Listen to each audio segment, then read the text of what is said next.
नमस्कार दोस्तों, आज मैं बात करूंगा बोट कंपनी की। I am sure boat company का कोई ना कोई प्रोडक्ट तो आपने भी यूज़ किया होगा, क्योंकि बोट कंपनी का अगर प्रोडक्ट नहीं यूज़ किया तो आपने मार्केट में इसका नाम भी जरूर सुना होगा।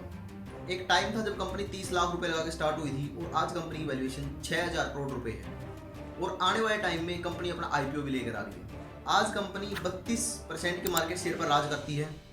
दोस्तों, इस वीडियो में हम जानने की कोशिश करेंगे क्या कंपनी की ग्रोथ स्ट्रेटजी रही है, कैसे इनकी मार्केटिंग स्ट्रेटजी थी और कैसे इतने टफ कंपटीशन को इन्होंने टक्कर दिया है। दोस्तों, अगर आप बिजनेस करते हो या फिर आप करने की सोच रहे हो तो अपना ब्रांड बिल्ड करने में ये वीडियो आपकी डेफिनेटली हेल्प करेगी। एक्चुअली दोस्तों, इस कंपनी की शुरुआत हुई थी 2013 में, बट इसकी ग्रोथ को जो हाइक मिला है वो 2016 के बाद मिला है। दोस्तों, स्टार्टिंग के फेज में कंपनी को बड़ी प्रॉब्लम देखने को मिली है, क्योंकि ये उन ब्रांड को टक्कर दे रहे थे जैसे मीवी है, बोस है, JBL है, जो मार्केट में डोमिनेंट पावर रखते हैं और ऐसे ब्रांड को कम्पीट करना बहुत टफ है एक्चुअली। दोस्तों, कंपनी वेरिएबल इलेक्ट्रॉनिक्स प्रोडक्ट में डील करती है, जैसे ईयरपोड्स हैं, हेडफोन हैं, ईयरफोन हैं और अभी तो उन्होंने स्मार्ट वॉच भी लॉन्च कर दी। एक्चुअली रिसेंटली अमन गुप्ता ने एक ब्रांड को एक्वायर किया था, हमर, जो इलेक्ट्रॉनिक्स ब्रश बनाते थे जो मॉर्निंग में यूज़ करते हैं।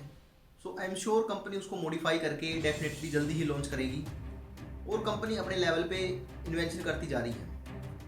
दोस्तों, खास बात तो ये है, बोट ने कुछ अलग नहीं किया मार्केट में। जो प्रोडक्ट ऑलरेडी चलते आ रहे हैं, जो पहले से ही मार्केट में चल रहे थे, उन्हीं प्रोडक्ट्स को कंपनी ने मॉडिफाई करके अपने ब्रांड टैग लगा के बेचना शुरू किया। अपनी मार्केटिंग के थ्रू ही उन्होंने अपनी सेल्स को बढ़ाया है। कोई ऐसा नहीं कि उन्होंने एक अलग ही लेवल का इनोवेशन कर दिया हो। और आज के दिन कंपनी दावा करती है ये 8 लाख प्लस कस्टमर को अपनी सर्विस सर्व कर चुके हैं और कंपनी दावा करती है एक दिन में ये 6000 यूनिट सेल करते हैं। दोस्तों, कंपनी ग्रोथ और रेवेन्यू के बारे में बात कर लेते हैं। कंपनी ने 7 राउंड में $177 मिलियन की फंडिंग उठाई है और जो कंपनी का रेवेन्यू है वो एक्सपोनेंशियली बढ़ता जा रहा है।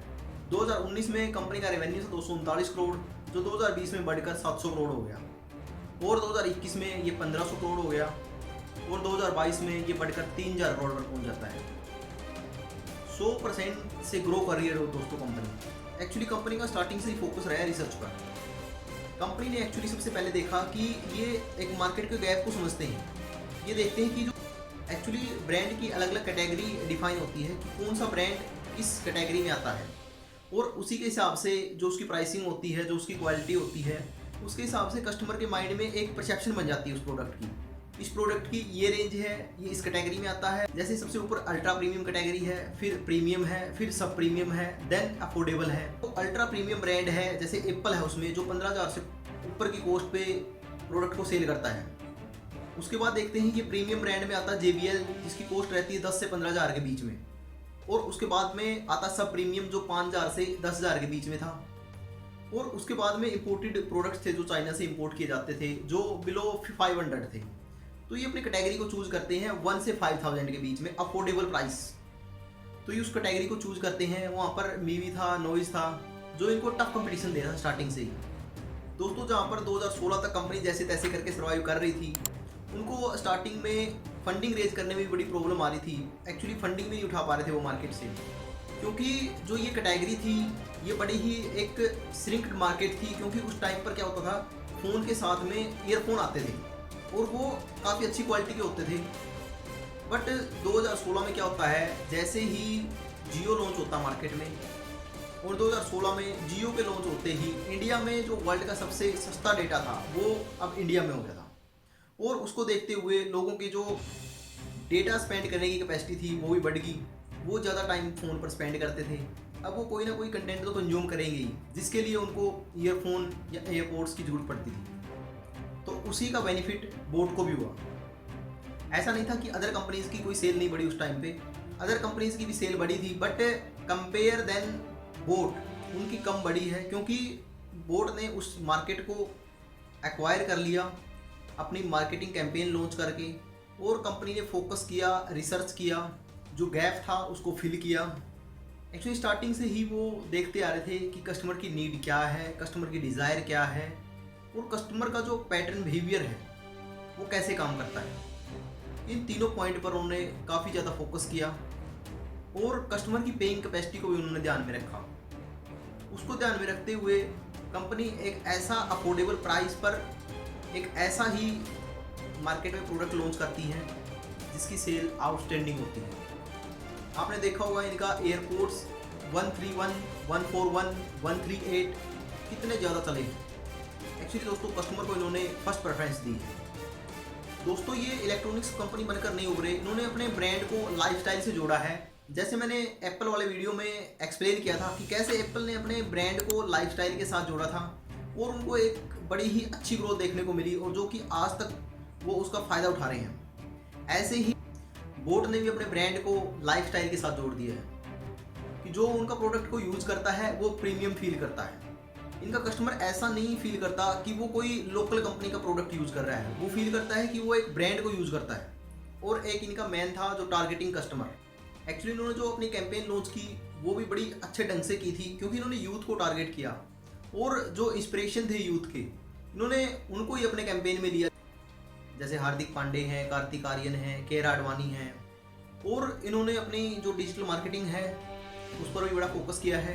एक्चुअली इनके जो फेसबुक फॉलोवर्स हैं वो 1.2 मिलियन है और इंस्टाग्राम फॉलोवर्स भी अराउंड 1 मिलियन है इनके। और इनको एक प्रोडक्ट लॉन्च करने का एक बड़ा ही अच्छा एक्सपीरियंस भी हो गया है। एक्चुअली ये प्रोडक्ट की स्टार्टिंग में हाइप बना देते हैं, उसके बाद में क्या करते हैं उसको लॉन्च करते हैं और जैसे ही प्रोडक्ट आता है वो आउट ऑफ स्टॉक चला जाता है, जिससे क्या होता है एक अलग ही लेवल का इंप्रेशन चला जाता है पब्लिक में। जब कोई प्रोडक्ट मार्केट में आता है और वो आउट ऑफ स्टॉक हो जाता है, एक्चुअल में ऐसा कंपनियां प्ले करती है अपने कस्टमर्स के साथ। क्योंकि दोस्तों जब हम किसी प्रोडक्ट को बाय करने के लिए सोचते हैं और हमें पता चलता है कि वो आउट ऑफ स्टॉक हो गया है, तो उस केस में क्या होता है उसके प्रोडक्ट को बाय करने की बेकरारी और भी ज़्यादा बढ़ जाती है।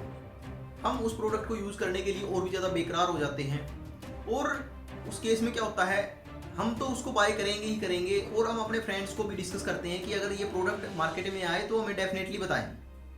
तो ये वर्ड ऑफ माउथ मार्केटिंग भी एक देखने को मिलती है कंपनी को यहाँ से। और जो सबसे स्ट्रॉन्ग मार्केटिंग में आती है, पहले जो ये मार्केटिंग थी ये काफ़ी स्मार्टफोन में यूज़ की गई है। जैसे एप्पल कंपनी इस प्रकार से मार्केटिंग करती है। दोस्तों आपने एक चीज़ देखी होगी, कंपनी की अपनी मैन्युफैक्चरिंग यूनिट नहीं है इसकी, फिर भी ये जो प्रोडक्ट हैं इतने अच्छी क्वालिटी के कैसे मैन्युफैक्चर करवाते हैं। दोस्तों प्रोडक्ट की मैन्युफैक्चरिंग की ये आउटसोर्सिंग करते हैं और जो प्रोडक्ट की क्वालिटी है उसके कंट्रोल को ये अपने हाथ में रखते हैं। दोस्तों इन्होंने पैकेजिंग भी इस ढंग से की है, जैसे कि ब्रांड के प्रोडक्ट आते हैं ना, जो प्रीमियम ब्रांड के प्रोडक्ट देखते हैं उनकी जो एक पैकेजिंग होती है वो भी उनकी प्रीमियम होती है। ऐसे ही बोर्ड ने भी जो अपने प्रोडक्ट की पैकिंग है उसको थोड़ा प्रीमियम रखा है ताकि प्रोडक्ट थोड़ा प्रीमियम लगे। और दोस्तों अगर आप प्रोडक्ट को यूज़ करते हो तो आपको वैल्यू फॉर मनी है प्रोडक्ट, ऐसी बात नहीं है। दोस्तों अमन गुप्ता एक बड़ी अच्छी बात कहते हैं, focus on affordability. Indian wants product on a logical price, we didn't price our product very low और very high, we sold a product at the right price at right time. मैं कहता हूँ दोस्तों कि जहाँ पर भी मार्केट में गैप दिख गया ना तो समझो कि वहीं पे बिजनेस है। उस अपॉर्चुनिटी को आइडेंटिफाई करो, उस पर काम करो और उसके लिए देखो कि बेस्ट एग्जीक्यूशन क्या हो सकता है, वही आपका बिजनेस है। तो दोस्तों इस वीडियो में इतना ही। धन्यवाद। अगर वीडियो अच्छी लगी तो लाइक करें, चैनल को सब्सक्राइब कर लें और दोस्तों कमेंट करके बताना कि आपने कभी बोट का प्रोडक्ट यूज़ किया है।